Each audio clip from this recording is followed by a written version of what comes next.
À ce moment-là, du fait de la rotation de l'étoile, parce que les étoiles ça tourne, hein, du fait de la rotation de l'étoile, il va y avoir un effet supplémentaire dans la variation de la courbe de vitesse radiale. Donc vous voyez en haut, là, la belle sinusoïde, dans le cas d'une exoplanète, la variation de la vitesse radiale. Et superposé alors, dans le rectangle, là, superposé, c'est agrandi en dessous, vous voyez un effet supplémentaire dans cette courbe, un effet toujours dû à l'effet Doppler, et cet effet-là est dû à la rotation de l'étoile. Donc il introduit un effet supplémentaire. Alors c'est encore plus difficile à mesurer, mais ça a été fait dans quelques cas, et grâce à ça, on peut remonter l'angle entre l'axe de l'orbite et l'axe de rotation, l'axe de l'orbite de la planète et l'axe de rotation de l'étoile, on peut remonter à la vitesse de rotation de l'étoile, etc. Enfin, ça amène plein d'autres informations.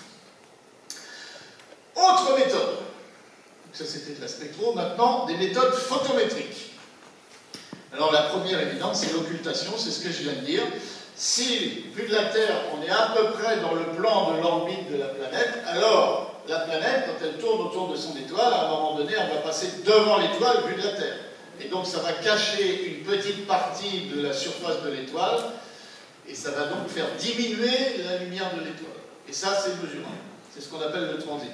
Bon, là, vous avez des exemples de transit. Hein. C'est un oiseau qui passe devant le soleil. C'est un transit devant son étoile. Là aussi, c'est pas un montage. Là, c'est une vraie photo. Il y avait un avion, on voit le gaz aussi. Puis là, vous avez tous vu ça, sans doute. Vous vous rappelez, il y a deux transits sur la même image.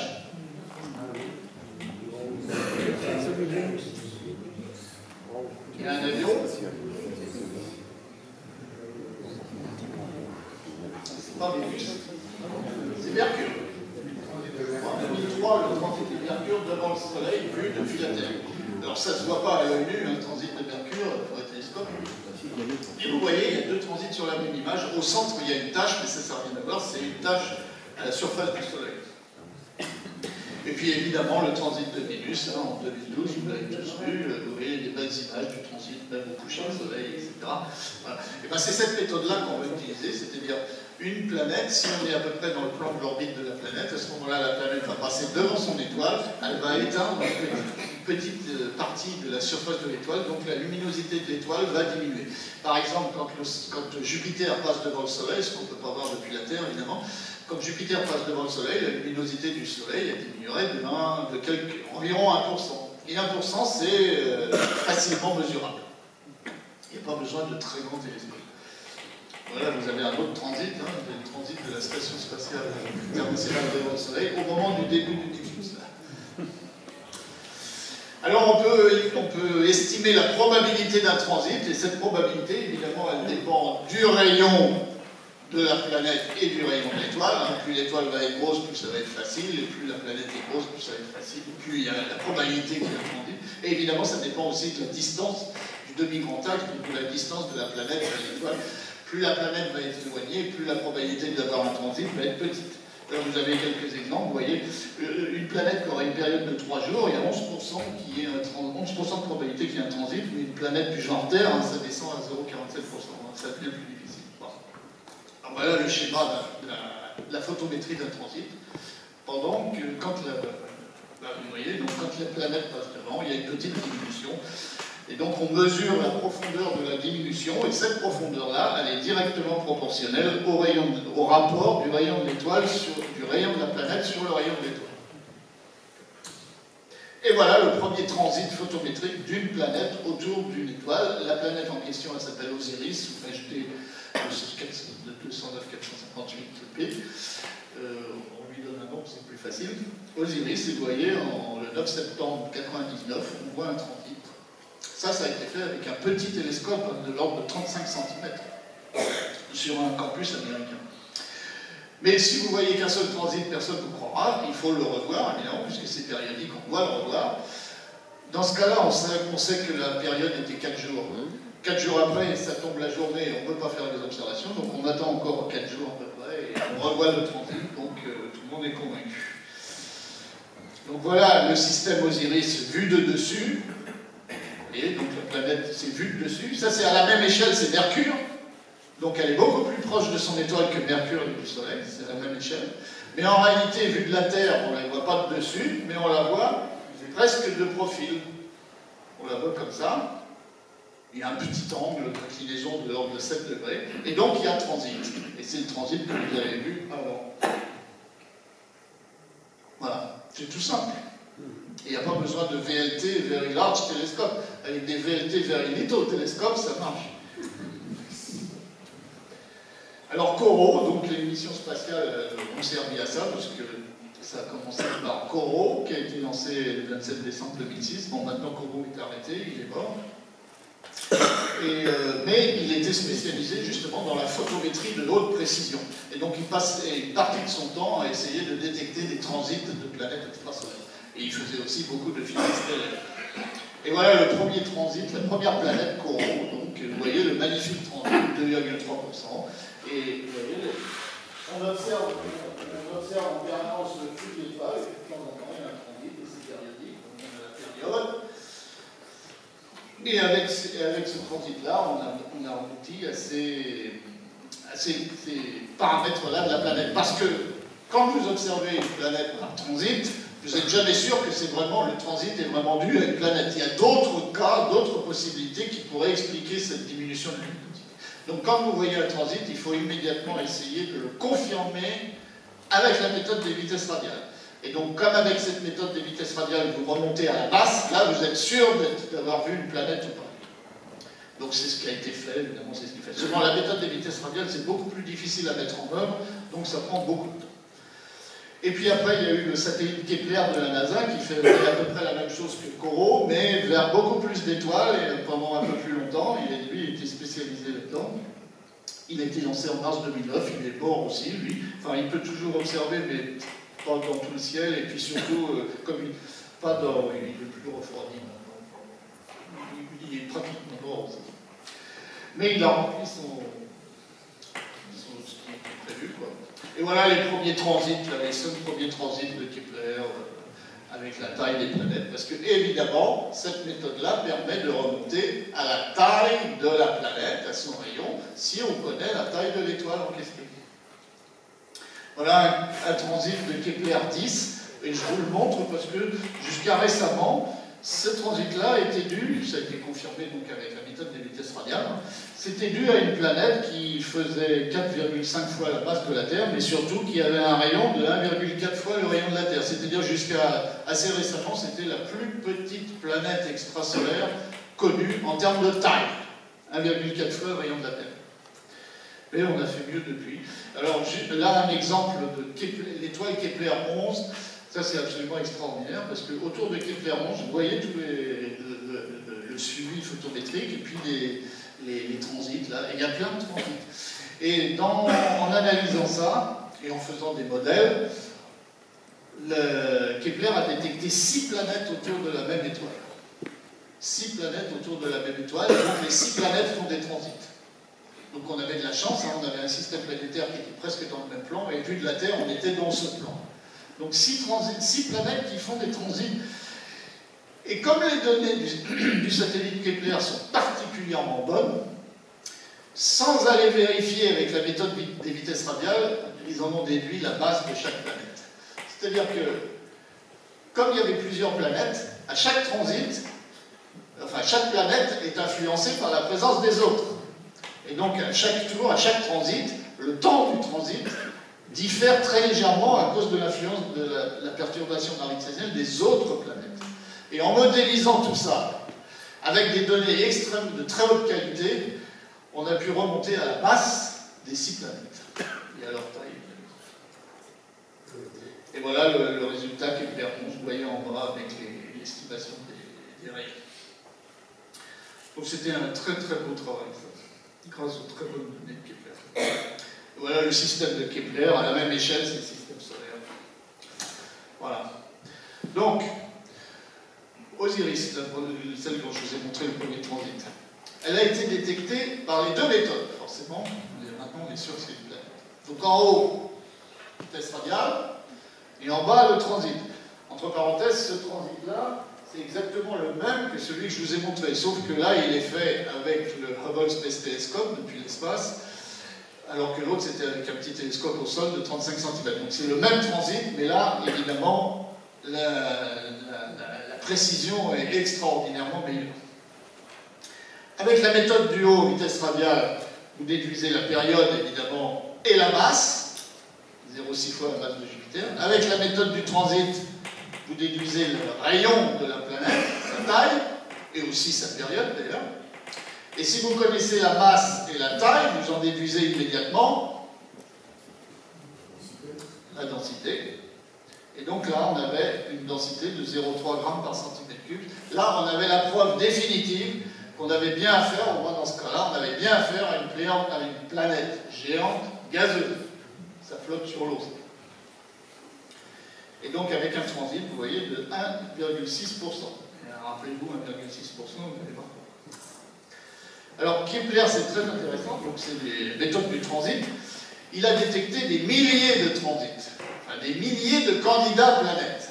Évidemment, pour être sûr, il faut aller les confirmer avec la méthode des vitesses radiales. Seulement, c'est extrêmement long, ça demande beaucoup de photons. Pour l'instant, il n'y en a que 100 et quelques, plus de 100 maintenant, beaucoup plus.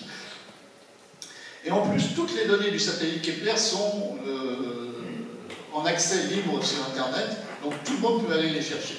Et donc c'est ce qu'on appelle, c'est un des grands sujets de ce qu'on appelle la science citoyenne, c'est-à-dire que n'importe quel citoyen lambda, s'il est suffisamment motivé et qu'il s'y met à lire toutes les explications, il va chercher les données et lui-même il pourra détecter des transits et après s'allier à des astronomes professionnels pour faire tous les calculs de la planète. Et donc c'est ce qu'on appelle la science citoyenne. Et vous voyez, la 34, c'est pareil jour, il y en a plus maintenant, c'est le nombre d'articles scientifiques, donc dans des revues spécialisées, publiées avec des citoyens lambda, des amateurs, des astronomes amateurs, enfin tous ceux qui veulent. Et ce problème de science citoyenne, maintenant, ça touche plus d'1 million de personnes dans le monde. C'est-à-dire qu'on a largement dépassé le nombre d'astronomes. Et il n'y a même pas que des sujets astronomiques maintenant dans la science citoyenne. Mais en particulier, l'astronomie, c'est elle qui a commencé. Et il y a plus d'1 million de personnes dans le monde qui vont chercher les données, pas seulement de Kepler, à d'autres sujets scientifiques, et qui participent donc à l'élaboration de la science. Alors là, vous aviez un camembert, là, donc Kepler a des milliers de candidats planètes. Il faut beaucoup de temps avant de les confirmer par la méthode des vitesses radiales, mais probablement, il y en a la grande majorité, ce sera vraiment des planètes. Mais bon, les gens se disputent sur les pourcentages, mais tout le monde est d'accord pour dire qu'au moins 65% ce sera des planètes. Là, vous avez des exemples de données qui ont été faites par des astronomes amateurs donc, et qui ont servi dans les articles scientifiques. Alors, si on a un transit, c'est-à-dire que la planète passe devant son étoile, évidemment, à un moment donné, elle va passer derrière. Alors, à ce moment-là, vous mesurez le flux du système dans l'infrarouge. Donc, vous vous souvenez, dans l'infrarouge, là, c'est dans le visible, là, et dans l'infrarouge, une étoile comme le Soleil est moins brillante, une planète comme Jupiter est plus brillante, donc le contraste est meilleur. Alors, vous mesurez le flux dans l'infrarouge du système quand la planète est derrière et quand la planète est à côté de l'étoile. Vous faites la soustraction entre les deux, et vous obtenez les photons infrarouges de la planète elle-même.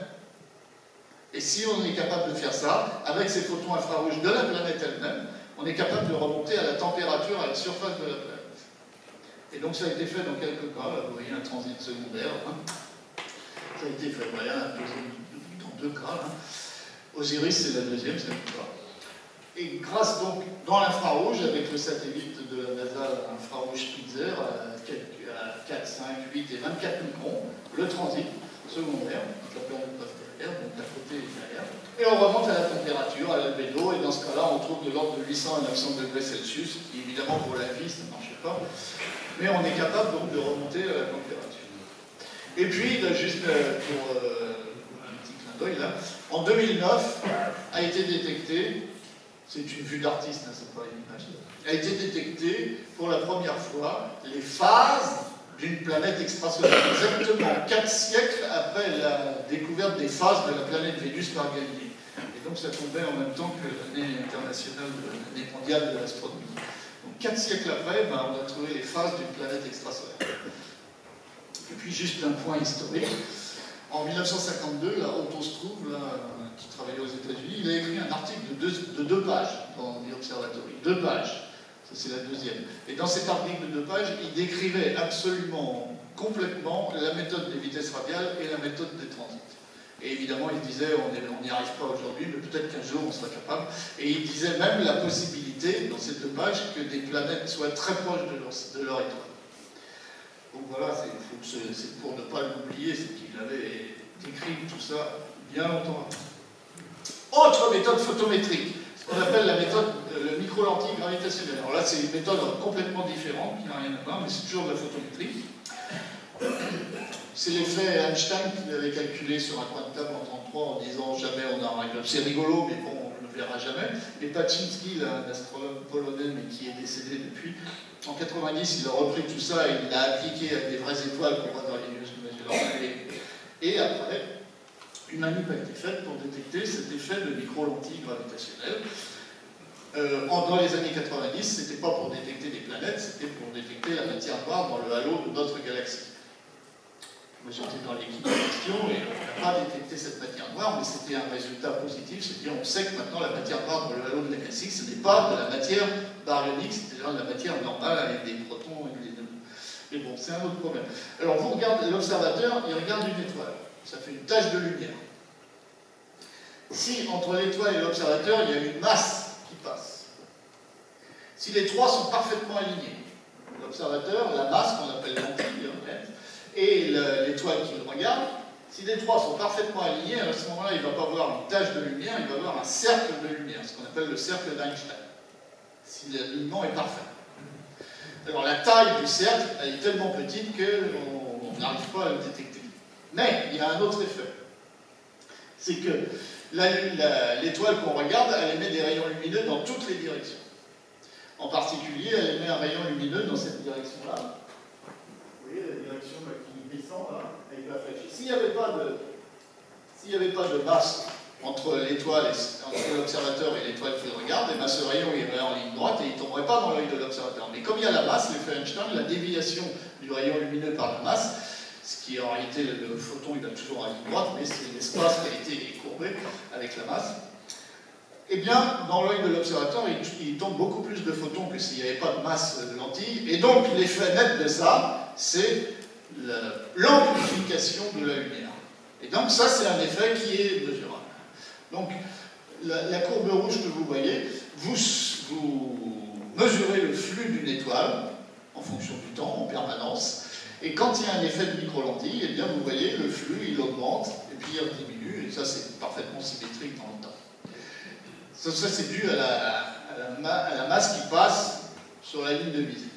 Et si autour de cette masse-là, il y a une planète, c'est une étoile par exemple, vous ne la voyez pas, mais puis il y a une planète autour de cette masse. Dans certaines configurations géométriques, c'est la planète elle-même qui va dévier les rayons lumineux et donc qui va amplifier la lumière. Et donc superposé sur la courbe rouge là, qui dure, l'amplification là, qui dure des semaines, voire des mois, quand c'est une masse de l'ordre d'une étoile, et s'il y a une planète qui produit cet effet-là, vous voyez, c'est superposé, là vous avez des pics qui, eux, durent quelques heures, parce que la masse de la planète est beaucoup plus petite. Donc, alors le but, c'est de monitorer, c'est de surveiller en permanence une étoile, dans l'espoir de voir cette amplification de la lumière, et éventuellement, le petit pic supplémentaire qui serait dû à une planète. Seulement la probabilité pour que quand vous regardez une étoile très loin, la probabilité pour qu'il y en ait une autre qui passe sur la ligne de visée, cette probabilité-là est minuscule, hein, de l'ordre du millionième ou du 10 millionième. Donc si vous regardez qu'une seule étoile, si vous surveillez qu'une seule étoile, vous avez très peu de chances de voir l'effet. Donc le challenge là-dedans, c'était de surveiller en temps réel des milliers, des centaines de milliers d'étoiles en même temps, de façon à augmenter la probabilité de trouver l'effet. Et donc ça a été trouvé en 1993, le premier effet a été trouvé. Alors vous voyez, vous surveillez sur des plaques photos, sur des images, vous surveillez les flux de centaines de milliers d'étoiles en temps réel, et vous espérez voir cette chose-là, cette amplification de la lumière.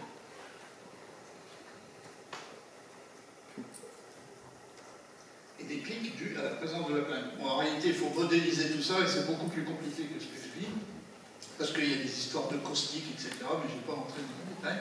Et voilà la première planète qui a été découverte par micro-lentilles gravitationnelles. Et je vous rappelle donc qu'on découvre un système sans aucun photon de ce système.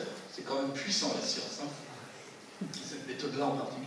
C'est-à-dire, vous regardez une étoile, vous détectez un système qui se trouve entre l'étoile et vous, sans aucun photon de ce système-là. Bon, la première planète, donc, voilà, vous avez les caractéristiques là-haut de la planète. Et un autre exemple, là, vous voyez, l'amplification due au passage d'une étoile, d'une masse de l'ordre d'une masse solaire, et puis superposée à un endroit, là, il y a un petit pic supplémentaire qui dure beaucoup moins longtemps. Vous voyez, là, ça dure 10 semaines, alors que le pic dure 3 heures, quelques heures, et qui est dû à une planète, la déviation d'une planète.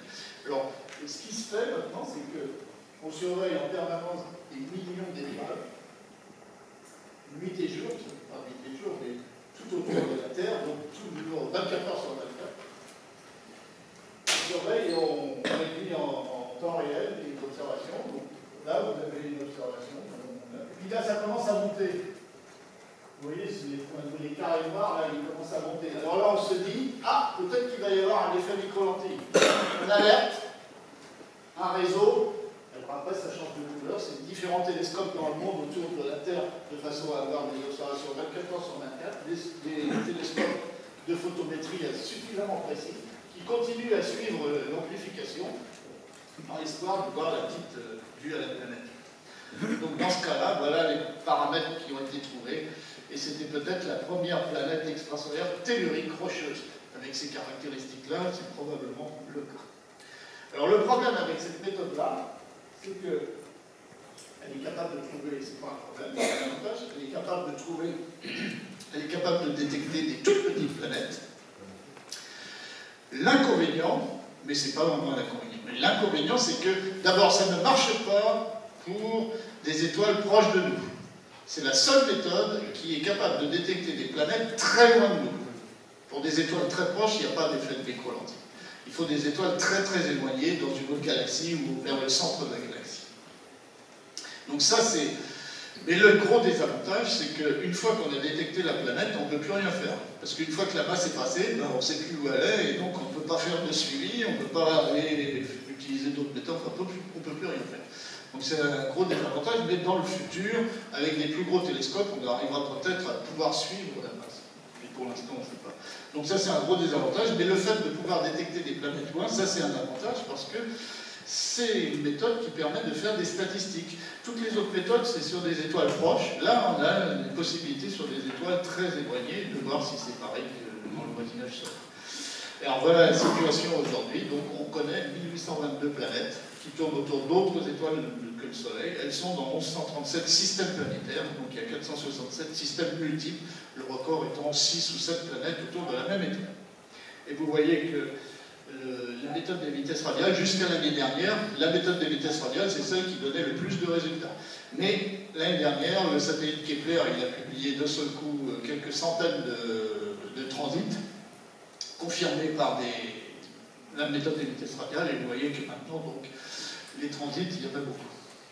Micro-lentilles, donc on en connaît 32. Hein. Imagerie directe, ça monte, ça augmente petit à petit, 51, et puis chronométrage, c'est très peu encore. Donc, à part la méthode des micro-lentilles, toutes les autres méthodes ne marchent, parce qu'il faut beaucoup de photons, donc il faut de la précision, ne marchent que pour des étoiles proches, disons 1000 années-lumière du Soleil. Si on extrapole ces résultats-là aux 200 milliards d'étoiles de notre galaxie, eh bien on s'aperçoit qu'il y a des centaines de millions de planètes extrasolaires de type Jupiter dans la Voie lactée. Et des études statistiques montrent, les études statistiques et les études de micro-lentilles, etc., montrent que probablement il y a au moins une planète autour de toutes les étoiles du genre Soleil dans la galaxie. C'est-à-dire il y a probablement plus de 200 milliards de planètes dans la galaxie. Et ça, c'est des statistiques, hein, donc il faut encore travailler là-dessus. Et les plus petites sont bien plus nombreuses que les plus grosses. C'est-à-dire que des planètes du genre Terre, il y en a probablement partout. On ne les a pas encore vraiment détectées, vous allez voir, on en a déjà détecté une ou deux. Mais statistiquement, voilà ce que l'on pense aujourd'hui. Donc Giordano Bruno, il avait raison, il a été brûlé pour rien. En tout cas, de ce point de vue-là. Alors, vous voyez ce que je vous disais, il y a de plus en plus d'astronomes qui passent leur temps à essayer d'en détecter. Vous voyez, en fonction du temps, le nombre de planètes détectées en fonction du temps, ça monte énormément, mais c'est parce qu'il y a de plus en plus de gens qui passent leur temps à faire ça. Effectivement, quand on prend des crédits sur ce sujet-là, on a légèrement plus de chances d'en avoir. Ouais. Ça, c'est la distribution. Alors là, il n'y a pas les 1800, parce qu'il n'y a plus de place, là. Mais il y en a que les premières. Vous voyez, alors le jaune, là, c'est les étoiles, et puis en vert, c'est les planètes détectées, quelques systèmes multiples. La Terre, elle se trouve à une unité astronomique, évidemment, de l'étoile. Jupiter, c'est environ 5. Et alors, évidemment, au début, on trouvait celle du haut, c'est-à-dire celle qui était très chaude, les Jupiters chauds, très proches de leur étoile. Et pourquoi on trouvait celle-là au début? Parce que, d'une part, la méthode des vitesses radiales, elle est plus sensible aux grosses planètes, donc on trouvait les gros Jupiters, et parce que les périodes étant très courtes, on pouvait les détecter rapidement. Mais avec le temps, on trouve des périodes de plus en plus longues, et donc maintenant, au début, on pensait que le système solaire était spécial, mais maintenant, plus du tout, on trouve des systèmes qui ressemblent au système solaire. Mais ça ne veut pas dire que le système solaire est complètement banal, parce que ce qu'il faut retenir de toutes ces 1800 et quelques planètes extrasolaires, c'est qu'il y a une extrême diversité. Il y a de tout, y compris des genres de planètes qui n'existent pas dans le système solaire. Ça, c'est la distribution en fonction de la masse. Vous voyez, bon, grosso modo, il y a plus autour d'une masse de Jupiter, mais ça, c'est biais instrumental. C'est parce que la méthode de vitesse radiale est biaisée vers les grosses planètes. C'est beaucoup plus difficile de détecter les Jupiters. Donc, cette diminution ici, elle n'est pas forcément réelle. D'ailleurs, d'après ce que je vous ai dit sur les statistiques, elle est même fausse. Il y a beaucoup plus de petites planètes que nous. Ça, c'est la distribution des rayons. Alors, vous voyez, des petits rayons, en rayons de Jupiter, enfin, il y en a beaucoup plus des petits rayons. Alors, il y a une petite baisse au milieu, là. Ça, apparemment, ça a l'air réel, on ne sait pas très bien pourquoi, mais bon, peut-être avec le temps, ça va disparaître, ou ça va se confirmer, je ne sais pas. Juste une propriété en passant, c'est si on mesure la métallicité des... Ouais, si on mesure la métallicité des étoiles qui ont des planètes, on s'aperçoit qu'en moyenne, la métallicité, c'est-à-dire la constitution en éléments lourds, enfin tous les éléments qui sont plus lourds que l'hydrogène et l'hélium. Tout ça, ça s'appelle métallicité. Ben, si on mesure la métallicité des planètes, des étoiles qui ont des planètes, en moyenne, cette métallicité est plus élevée que pour les étoiles qui n'ont pas de planète. Et ça pourrait se comprendre assez facilement, c'est-à-dire comme pour fabriquer des planètes, il faut un disque de gaz et de poussière solide. Les poussières solides, c'est des silicates, donc des silicium, du fer, etc. Donc on a un peu, en moyenne un peu plus de chances de voir. Alors on peut, quand on est capable d'utiliser les deux méthodes pour la même planète, on a donc la masse et le rayon, on peut construire une relation masse-rayon, vous voyez. Alors là, en fonction, la masse est en unité de masse de Jupiter, vous voyez, et les pointillés, c'est les modèles, puisque si vous avez la densité, vous avez une information sur l'intérieur de la planète. Et donc on peut construire des modèles avec des densités différentes pour voir, vous voyez qu'il y a des variations énormes. Ça c'est la même chose, mais